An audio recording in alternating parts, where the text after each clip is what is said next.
putusan aturan main itu, ya kalau prosesnya sudah jalan, pertandingan sudah dimulai, ya harus diberlakukan untuk pertandingan berikutnya. Jadi kalau nanti ada perubahan lagi undang-undang sebagaimana diajukan oleh mahasiswa itu berlakunya nanti 2029. Pemohon memohon kepada Majelis Hakim Mahkamah Konstitusi yang memeriksa dan mengadili permohonan ini untuk berkenan memutus. Pertama, mengabulkan permohonan pemohon untuk seluruhnya. Percepatan yang diinginkan akan kami sampaikan di rapat permusyawaratan hakim pada kesempatan pertama.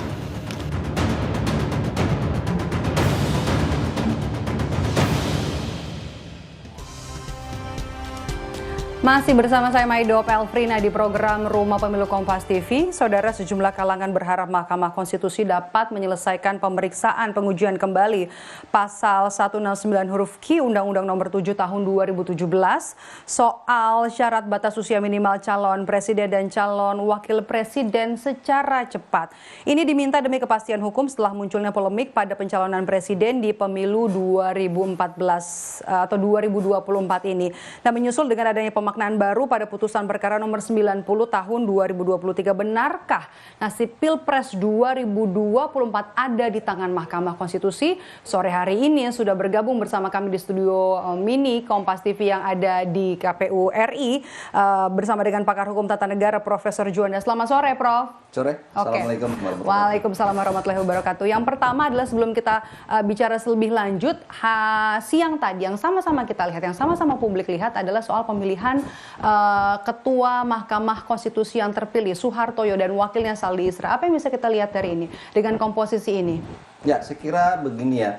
Kalau saya lihat dari komposisi ini kan Pak Soehartojo ini kan dari Hakim Mahkamah Agung dulunya, kan bukan dari pemerintah atau presiden atau dari DPR. Artinya beliau adalah hakim karir di Mahkamah Agung, kemudian diutus untuk mewakili Hakim Konstitusi bersumber dari Mahkamah Agung. Artinya kalau dari kredibilitas dan melihat dari pengalaman karirnya ini cukup bisa menjanjikan sebenarnya. Cukup mentereng ya. Ya, tapi dengan demikian itu tergantung pada performan beliau nanti, apakah memang mau membawa Mahkamah Konstitusi lebih baik, marwahnya lebih dipercaya, kemudian meningkat kepercayaan masyarakat, tergantung beliau bersama tentunya internal beliau sendiri, dukungan dari hakim-hakim yang ada. Saya kira beliau tidak bisa bekerja sendiri walaupun ya beliau ketua.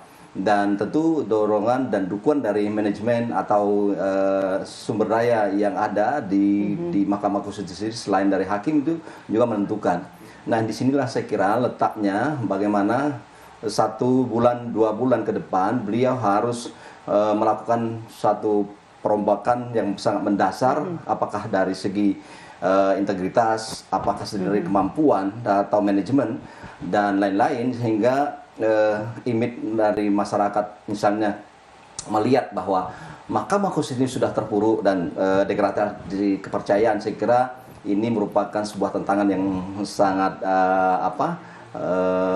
khusus bagi Soehartojo, dan tentu kalau misalnya Profesor Saldi Isra kan sudah selama ini menjadi wakil ketua ya. Tinggal dan juga masih lama juga ya nanti masih bisa berkarir di sinergitas antara wakil ketua dan ketua yang baru kemudian didukung oleh hakim yang lain tentu adalah merupakan sebuah kolaborasi yang harus dituntut ya, sinergitas yang baik.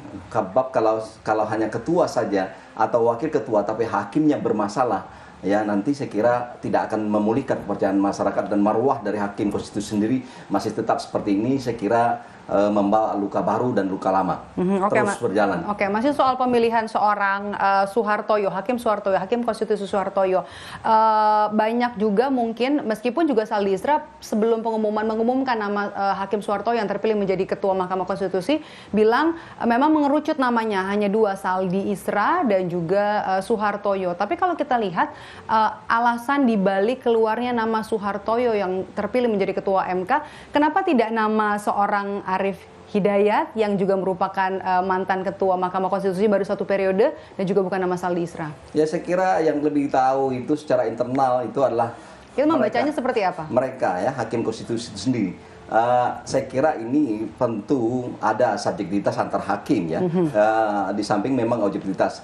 Suka dan tidak suka saya kira muncul juga dalam pemilihan ini. Saya kira ya tidak bisa lepas. Mungkin dianggap Suhartoyo lebih bisa merangkul semua pihak mungkin ya.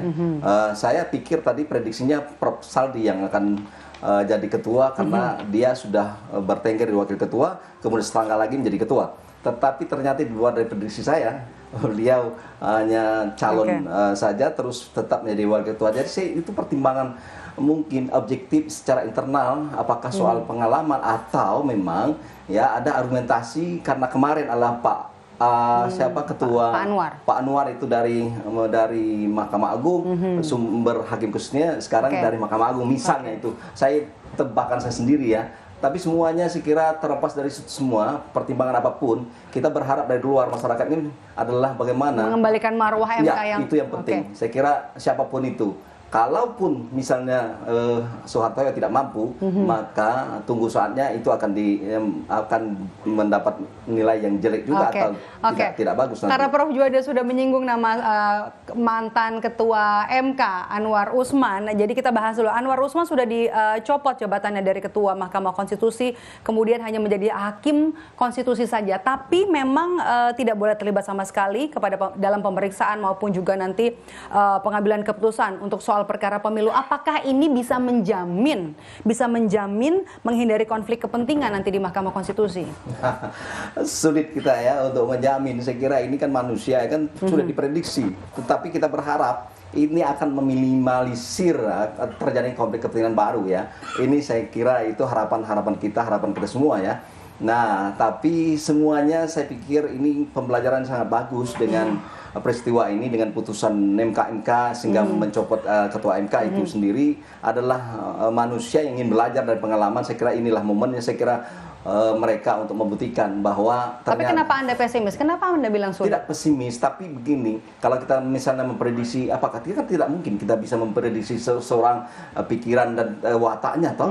Tapi minimal kita kan ingin berharap terus supaya MK itu ya kembali ke marwahnya seperti yang awalnya. Ini kan produk dari reformasi tahun 98 dan saya selalu mengatakan pada saat Prof. Jimli memimpin itu kegaduhan kan sangat minim.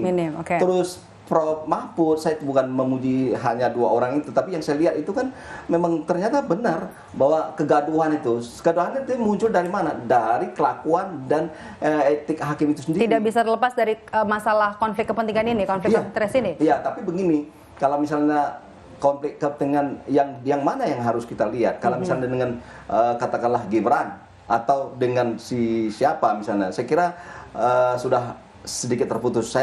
Saya yakin itu tidak akan terjadi lagi. Ya akan kalau kalah dengan Pak Jokowi atau ke Gibran dan sebagainya. Tapi konflik kepentingan yang lain tergantung pada mereka yang menjalaninya. Oke, ada kesempatan 1 hari lagi untuk Mahkamah Konstitusi bersidang, yakni besok sebelum nantinya akhirnya KPU menetapkan pasangan Capres-Cawapres 13 November 2023. Apakah pengujian kembali ini masih mungkin berimplikasi pada proses pencapresan di pemilu Pilpres 2024? Ya ini kan pikirannya. Apa langsung tertutup? Iya, pikiran ini kan bisa berkembang. Ada yang mengatakan tidak bisa lagi. Tapi saya mengatakan kemungkinan itu masih ada. Ya, kemungkinan itu masih ada. Waktunya cukup? Cukup kalau memang mau, kan ekspres, verbus dan sangat cepat sekali bisa. Misalnya 3 hari, 4 hari sebelum misalnya begini ya. Kalkulasi kita ketika misalnya penetapan itu tanggal 13-14 November, penetapan capres. Ternyata yang tinggal besok nih 1 hari. Iya, judicial review itu misalnya yang baru itu keluar tanggal 12 misalnya. Diketok dan berbeda misalnya. Menurut saya ya, walaupun banyak pengamat mengatakan ini tidak berlaku surut. Memang tidak berlaku pada saat itu, nanti tanggal 12 itu berlaku, terus pasangan belum ditetapkan, masih bisa. Menurut saya masih bisa. Kenapa tidak? Ada azas mengatakan ya, lex posteriori derogat lex priori. Putusan atau hukum yang belakangan itu meniadakan putusan atau hukumnya sebelumnya. Nah, kita mengatakan bahwa putusan ini tanggal 12 misalnya, ya. Nah, maka saya kira itu berlaku. Maka putusan yang lama tidak berlaku lagi. Ya, ini menjadi hukum positif.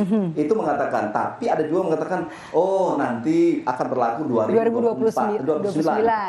Itu sah-sah saja ya. Dan tetapi saya melihat ini peluang ini tergantung argumentasi kita. Bagaimana? Prof Juanda, sejumlah kalangan ini membandingkan beberapa perkara yang juga pernah sebelumnya diputuskan oleh Mahkamah Konstitusi yang ini berjalan cukup cepat atau bahkan sangat cepat. Contohnya saja pada saat penggunaan atau putusan penggunaan KTP untuk memilih di pemilu 2009. Apakah perbandingan ini, kalau kita bandingkan dengan pada saat itu 2009 ada gugatan, apakah perbandingan ini sebanding atau sama peliknya atau setidaknya sama peliknya dengan pengujian undang-undang materi soal batas usia capres-cawapres ini? Saya kira kan itu kalau saya lihat ini kan persoalannya kan ada time limit yang sudah ada misalnya. Kemudian tidak begitu sulit untuk memutuskan itu. Hakim sudah clear misalnya. Ketua MK tidak ikut lagi yang dulu ya, Anwar Asman tidak ikut lagi dalam perkara 141 itu kan.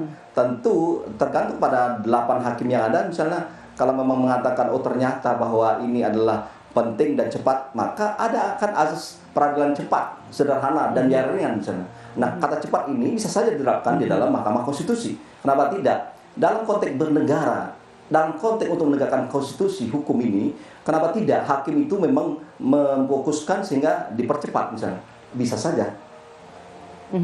Harusnya bisa. Harusnya bisa. Kalau kita melihat setelah Anwar Usman juga tidak diperbolehkan untuk nanti memeriksa dan juga mengambil keputusan pun tentang pemilu, bisa dengan komposisi hakim ada sekarang? Kan tidak begitu sulit itu, sehingga melihat mencocokkan antara norma yang ada dalam konstitusi dengan dengan yang diuji itu pasal 69 plus melalui hasil dari putusan yang kemarin kan. Nah, itu menjadi undang-undang. Undang-undang itulah yang di judicial review yang baru yang nomor 141 itu. Saya kira tidak ada masalah dan tidak ada sulit ya kalau kita lihat. Itu kan mereka kan sudah pengalaman semua untuk menangani perkara-perkara seperti itu, tidak begitu pelik. Jadi norma-norma yang seperti itu sudah biasa saya kira. Harusnya bisa ya. Oke, pertanyaan saya kemudian menuju ke siapa yang bakal membantu Ketua Mahkamah Konstitusi terpilih Hakim Soehartoyo untuk nanti menyelesaikan sengketa pemilu nanti. Karena kan kalau kita tahu, kita melihat saja berkaca di tahun 2019 yang lalu, kemudian nanti juga sekarang ini yang paling terdekat adalah masih ada soal gugatan putusan 90, ada dari 2 mahasiswa, kemudian juga ada dari beberapa pakar hukum, termasuk juga dari seorang Denny Indrayana. Siapa nanti akan membantu seorang hakim konstitusi, ketua MK terpilih? Tentu kan ada wakil ketua, ada hakim-hakim. Kalau kita baca dari komposisi ini? Ya membantu maksudnya gimana? Membantu dalam konteks ya membangun kepercayaan lagi atau mengkaji perkara yang ada sekarang misalnya. Ya semua hakim yang ada, tetapi kecuali yang satu yang kan tidak boleh. Beliau itu ikut dalam 141 terus dalam perkara hasil sengketa pemilu 2024 itu tidak boleh, dan ada beberapa hal yang tidak boleh, sanksi dari kemarin itu dari MK. Nah, yang lain saya kira yang membantu ya semua hakim. Saya kira itu adalah sebuah sistem ya. Termasuk perangkat-perangkat di dalamnya ya, dari panitera dan segala macam. Saya kira jadi Anda yakin Mahkamah Konstitusi yang sekarang ini dipimpin oleh Ketua MK terpilih Soehartoyo ini nanti bisa mengembalikan marwah dari Mahkamah Konstitusi di tengah polemik dari putusan 90, kemudian juga batas usia capres-cawapres di pemilu di Pilpres 2024 ini, Prof Juanda? Ya. Jadi kalau bicara yakin ini kan bicara Tuhan ya. Saya tidak optimis saya kira. Harus kita optimis ya. Dengan hal yang baru ini karena kenapa? Saya pikir manusia modern, manusia yang memang yang selalu ingin lebih baik. Saya kira dengan pembelajaran kemarin, saya yakin hakim-hakim ini adalah belajar dari pengalaman dan peristiwa yang kemarin. Saya kira kalau memang mereka atau beliau-beliau itu yang namanya yang mulia segala macam itu melakukan pelanggaran kode etik atau tidak objektif dan menyimpang dari konstitusi, saya kira tunggu saatnya bahwa memang hakim ini tidak bisa dipercaya misalnya, walaupun memang ya perlu kita secara proporsional memang masih ada hakim itu ya, tetapi dalam konteks mengambil keputusan saya kira kembalilah sadarlah bahwa negara ini adalah mencari keadilan. Negara ini membutuhkan hakim yang negarawan. Jadi bukan hakim yang bisa dipolitisir oleh elit politik atau kepentingan siapapun. Saya kira itu. Baik, itu nafasnya ya untuk nanti bisa mengembalikan marwah dari Mahkamah Konstitusi. Terima kasih sudah bergabung bersama kami langsung, bahkan hadir ke studio Mini Kompas TV ada di kantor KPU, Profesor Juanda, pakar hukum tata negara. Saya selalu, Prof.